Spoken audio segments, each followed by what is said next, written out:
آج کل کے حالات ایسے ہیں، ہر بندہ ملکی معیشت کی وجہ سے پریشان ہے، تو سوچا کہ آج اسلام کے معاشی نظام کے بارے میں کوئی بات کی جائے۔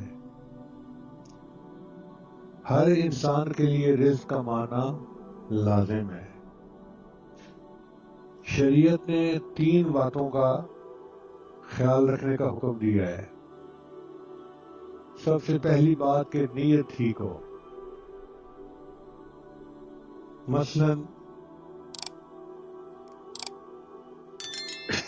ایک نیت تو یہ ہے کہ میں اس لیے مال کما رہا ہوں کہ میں اپنی ضروریات کو پورا کر سکوں گا، مجھے اپنی ضرورت کے لیے دوسرے کے سامنے ہاتھ نہیں پھیلانا پڑے گا۔ نبی اسلام نے فرمایا وَإِنَّ لِنَفْسِكَ عَلَيْكَ حَقٌّ، اور تیری جان کا بھی تیرے اوپر حق ہے۔ اس کا کیا مطلب؟ کہ تم اچھا کھانا کھاؤ، اچھا لباس پہنو، اپنے بیوی بچوں کو اچھی طرح رکھو، اللہ نے جو نعمتیں دی ہیں ان کا اظہار کرو۔